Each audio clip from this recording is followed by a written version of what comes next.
नया क्वेश्चन देखते हैं। ये भी आपके एमपी बोर्ड के एग्जाम से ये दोनों क्वेश्चन बहुत ही इंपॉर्टेंट है। पहला क्वेश्चन है जीरो ऑर्डर रिएक्शन और दूसरा क्वेश्चन है आर्हेनियस इक्वेशन। क्लियर? तो लास्ट के ये दोनों क्वेश्चन बहुत इंपॉर्टेंट है। इसके न्यूमेरिकल हम अगले लेक्चर में करेंगे। तो क्या है, derive an expression for rate constant of first order reaction. First order reaction के रेट कांस्टेंट का हम डेरिवेशन देखेंगे, लेकिन एमपी बोर्ड में इसको कैसे लिखते हैं तो हम सिस्टमेटिक लिखना सीखेंगे। तो देखिए क्या है यहाँ पे है, लिखेंगे अपन ऐसा कि जैसे यदि मान लीजिए कि फर्स्ट ऑर्डर रिएक्शन है हमारी, कोई ये रिएक्टेंट है, ये कोई रिएक्टेंट है और रिएक्टेंट कन्वर्ट हो रहा है प्रोडक्ट में।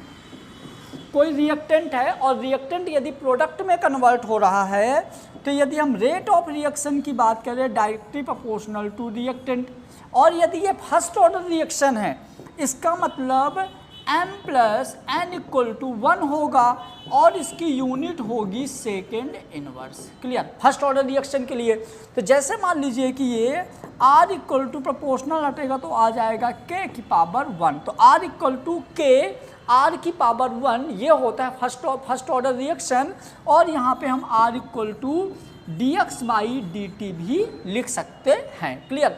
अब ये मान लीजिए इसको हम डिराइव कैसे देखेंगे। डिराइव देखने के पहले हम इसका देखते हैं फॉर्मूला, वो डेफिनेशंस क्या है।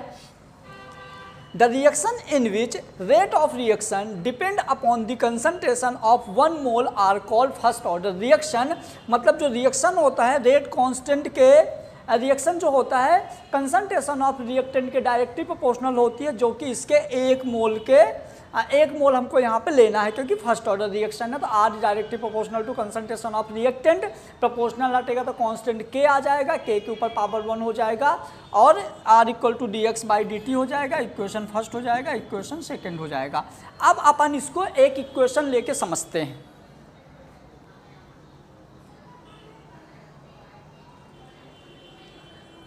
एक इक्वेशन लेके समझते हैं। जैसे मान लीजिए कि अपन ने ले लिया बेटा A से B।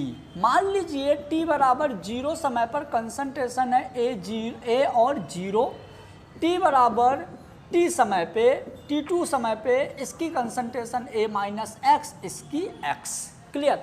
अब यदि हम बात करें इसके लिए यदि हम रेट लिखते हैं तो r is directly proportional to a की पावर 1, तो r इक्वल टू प्रोपोर्शनल हटेगा k की पावर 1, तो r equal to k, a के जगह हम लिख देंगे a माइनस एक्स, a के जगह हम लिख देंगे a माइनस एक्स की पावर 1,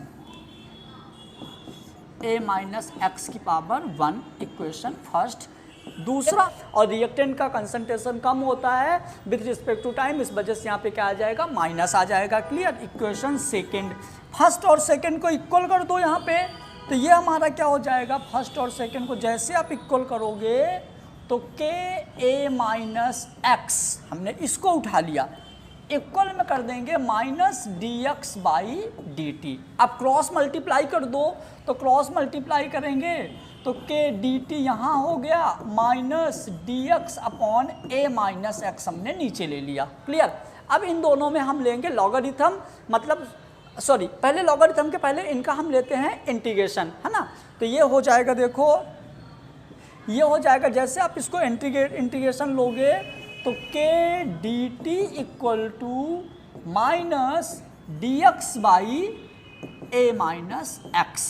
तो जैसे इंटीग्रेशन कांस्टेंट क्या होगा, जैसे इंटीग्रेशन हटेगा तो क्या आ जाएगा, इंटीग्रेशन कांस्टेंट, और इंटीग्रेशन कांस्टेंट होगा के टी प्लस सी आ जाएगा constant minus ln a minus x. याद रखिएगा डायरेक्ट इसका ये इंटीग्रेशन होता है।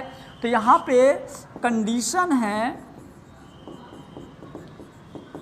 कंडीशन यहाँ पे ये है कि यदि आप t बराबर 0 समय पे x इक्वल टू 0 कंसंट्रेशन है, t बराबर 0 समय पे कंसंट्रेशन क्या है, 0, तो ये हो जाएगा क्या, ये हो जाएगा ऐसा k into 0 plus c equal to minus ln a minus 0, तो ये बचेगा c equal to minus ln a।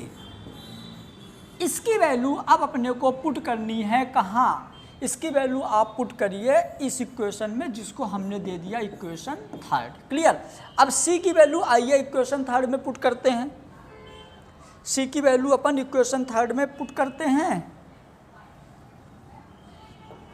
तो इक्वेशन थर्ड क्या है? इक्वेशन थर्ड है k t plus c equal to minus l n a minus x.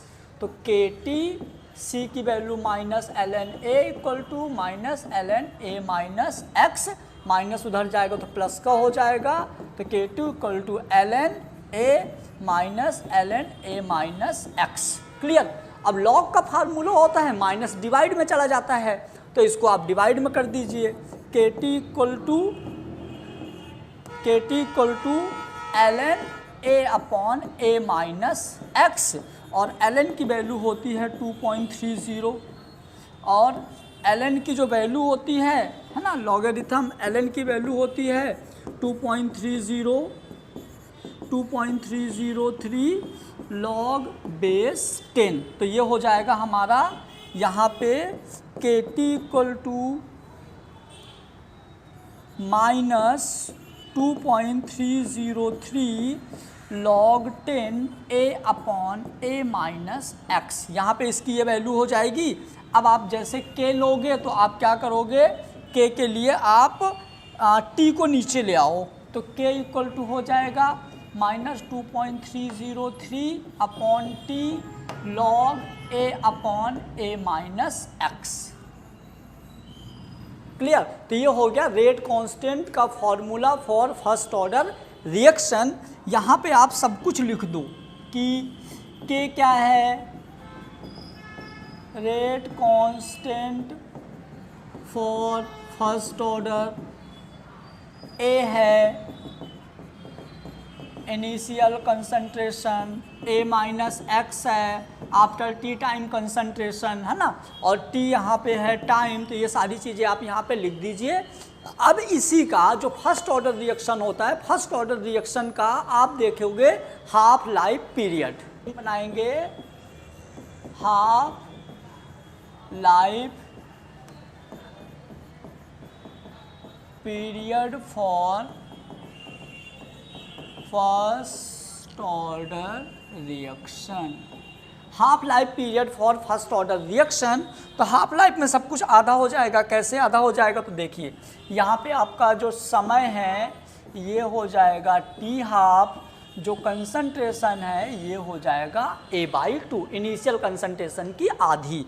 तो formula क्या है अपना? फार्मूला है K बराबर 2.303 लॉग,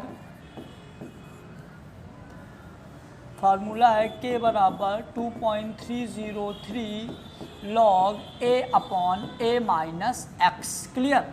अपॉन टी। तो हम सबको चेंज कर देते हैं। तो टी इधर, तो टी हाफ कर दिया, 2.303 अपॉन K कर दिया, log A upon A minus x के जगह A/2। जब A में A/2 माइनस करोगे तो आ जाएगा A/2। तो T half equal to 2.303 upon K log A upon A/2, A से A कैंसिल, आ गया log 2। log 2 की वैल्यू होती है 0.3010। तो यहाँ पे आपका क्या आ जाएगा, टी हाफ इक्वल टू हो जाएगा 2.303 log 2 की वैल्यू, log 2 की वैल्यू क्या है 0.3010 अपॉन के, है ना। तो जब आप इसको इंटू करोगे इन दोनों के, तो दोनों को इंटू करने में आपकी वैल्यू आ जाएगी 0.693। डायरेक्ट याद रखिए 0.693 अपॉन के। तो ये आपका आ जाएगा फर्स्ट ऑर्डर रिएक्शन के लिए क्या आ गया, ये फर्स्ट ऑर्डर रिएक्शन के लिए आ गया हाफ लाइफ पीरियड। तो ये पूरा डेरिवेशन आपको याद होना चाहिए। पूरा एक साथ भी पूछ सकता है, पूरा अलग अलग भी पूछ सकता है। अब इसी का देखते हैं हम बेटा ग्राफ। कभी कभी क्या होता है ग्राफिकल रिप्रेजेंटेशन में, आप देखिए आपसे पूछ लिया कि log a upon a minus x versus t, मतलब इसको t ले लिया और इसको ले लिया क्या log a upon a minus x. तो यहाँ पे आप देखो दोनों एक दूसरे के डायरेक्टली प्रोपोर्शनल हैं। यदि दोनों एक दूसरे के डायरेक्टली प्रोपोर्शनल होते हैं तो आपका जो ग्राफ है वो स्ट्रेट लाइन मिलता है। तो इसका ग्राफ मिलेगा कैसा, स्ट्रेट लाइन, तो इसका ग्राफ मिलेगा सीधा। एक और ग्राफ है इसी का, क्या बोल रहा है, log a minus versus t, मतलब आपको ये ग्राफ बोल रहा है मैं इसको बना देता हूँ t equal to 2.303 upon k log a minus log a minus x। मैंने अपॉन को माइनस में कर दिया क्योंकि log a upon b equal to होता log a minus log b। तो आपका जो ग्राफ है ये t और इसके बीच में, देखो यहाँ पे मतलब यदि इतनी वैल्यू log a है, इसके ऊपर की वैल्यू है log a माइनस एक्स, लेकिन सामने लगा है नेगेटिव, मतलब ग्राफ नीचे जाएगा तो बनेगा तो स्ट्रेट लेकिन आएगा नीचे। क्लियर, तो ये हो जाएगा हमारा log a minus x versus t के बीच ग्राफ। यदि आपको ग्राफ नहीं भी याद है तो कोई बात नहीं, तो ये हो गया आपका first order reaction. First order reaction से रिलेटेड आपके न्यूमेरिकल भी आ सकते हैं। इसके बाद हम नेक्स्ट क्वेश्चन डिस्कस करेंगे आप लोगों के साथ, आर्हीनियस इक्वेशन। क्या डिस्कस करते हैं, चलो आर्हीनियस इक्वेशन, ये भी बहुत